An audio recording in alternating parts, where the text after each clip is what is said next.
Sink 'em All, Submarine Warfare in the Pacific, by Charles A. Lockwood, narrated by Jack Chikijian.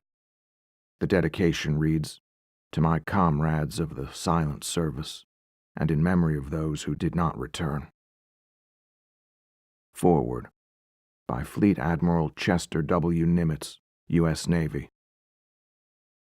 For this factually accurate and technically correct account of operations of United States submarines in the Pacific in World War II, no more appropriate title could have been chosen than Sink 'em All, a statement easily confirmed by the record.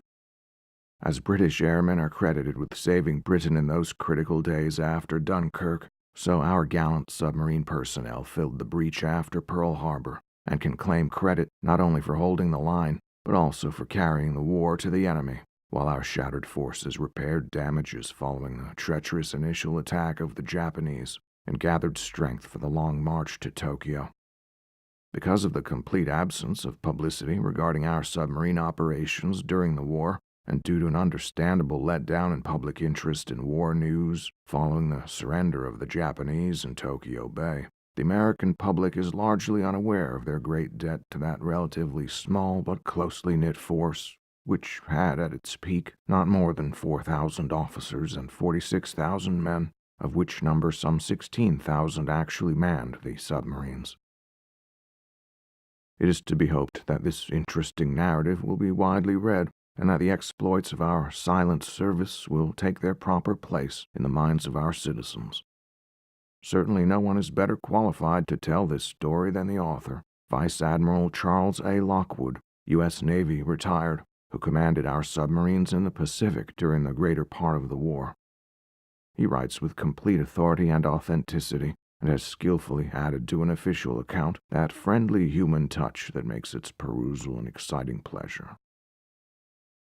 Of particular interest to coming generations of submariners is his account of the troubles and frustrations due to faulty design of the exploders in the submarine's principal weapon, the torpedo.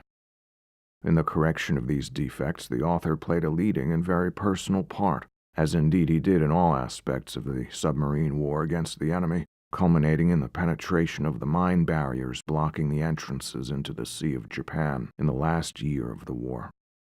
The author was prevented from leading his submarines through the dangerous minefields by the firm refusal of his boss, the writer of this foreword, who could not afford to risk his commander submarine's Pacific in such a hazardous venture. We had many fine submarine captains, but only one Lockwood.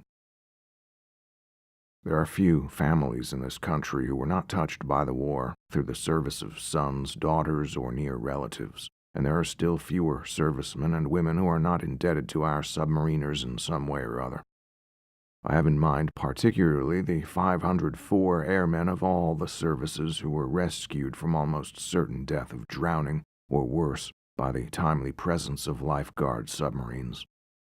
And this is only one of the numerous phases of submarine activity during the war.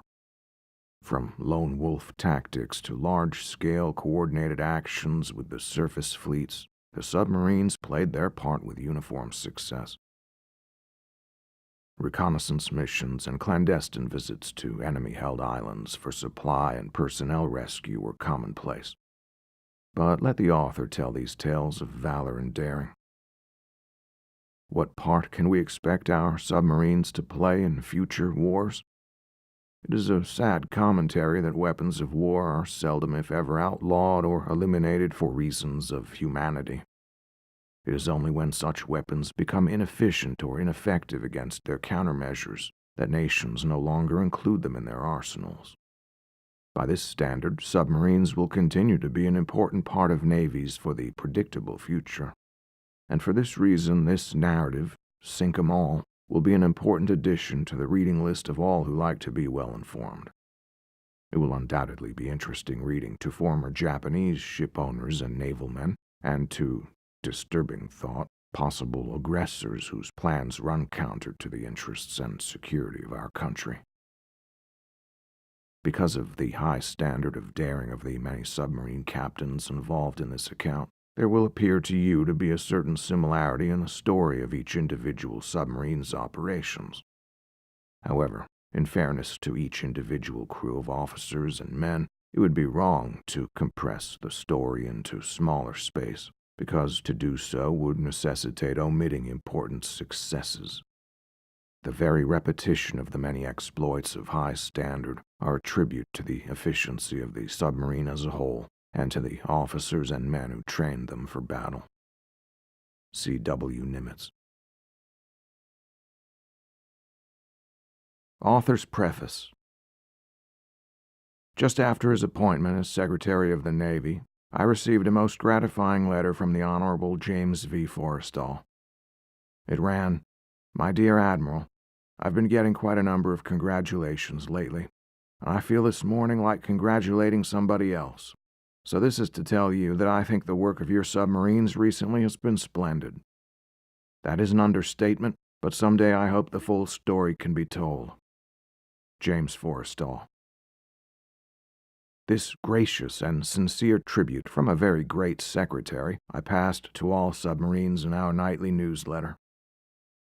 In Sink 'em All, I've attempted to tell the full story insofar as I know it. Due to space limitations of this book, many fine stories of daring exploits have been omitted, much to my regret. To present the complete picture of the soul-stirring exploits of the silent service would require a volume several times the size of this one. Many of the tales it contains were related to me by commanding officers just in from a patrol, over a cup of coffee in the wardrooms of their own submarines, with the soft whir of ventilation fans and the acrid smell of diesel oil lending realism to their words.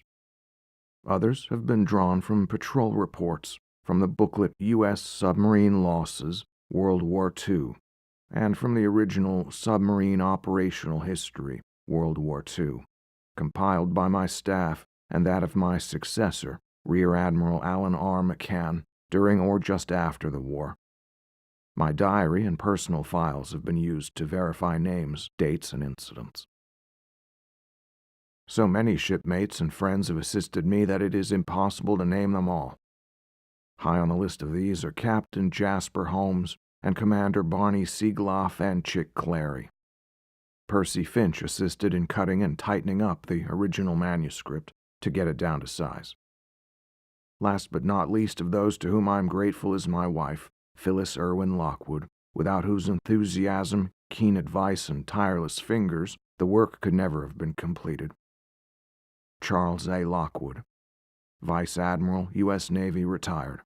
Twin Dolphins, Los Gatos, California, November 7, 1950. Chapter 1. Dusk of a rain-swept day in early May 1942 was settling over the little frontier town of Albany, Western Australia, sprawled among the hills surrounding spacious Princess Royal Harbor. The cold winter rains of the land down under began early that year. The Japanese hordes that had overrun Malaya, the Philippines, and the Netherlands East Indies were now massing at bases in the Malay Barrier for a thrust into Australia. The battered remnants of our once powerful Asiatic fleet and Allied naval forces had retreated to Fremantle on the west coast of Australia to repair battle damage and replace casualties. Part of the submarine force, U.S. Asiatic Fleet, had been dispersed to this most southwestern port.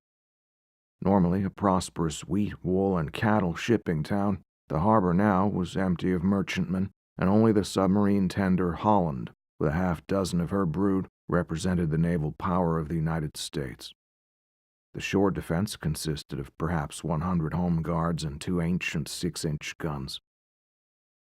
The west coast of Australia was as wide open as a dead clamshell to enemy invasion, and if Australia fell to the Japanese, it looked as if our next base might be Mary Bird Land in Antarctica. This was the bleak outlook when I took over my new, and so far my highest command, Commander Submarines Southwest Pacific, after 18 years of service with submarines. Lights were beginning to show in the buildings bordering streets that could have been those of a typical Kansas boomtown as my Jeep slithered and bounced along towards the Freemasons Hotel, where Captain Jimmy Fife, my chief of staff, and I had planned to have dinner. As we entered the lobby, a burst of song greeted us from the direction of the lounge. A song that I hadn't heard before, but one which sounded like it had stuff in it. A dozen young submarine officers, with a few girls, were gathered about the hotel piano and singing at the top of their lungs. Sink 'em all, sink 'em all, Tojo and Hitler and all, sink all their cruisers and carriers too, sink all their tin cans and their stinking crews. At first, I thought that Australian beer, well known for its potency, was responsible for this sudden burst of optimism, but there were very few glasses in hands, none among the girls.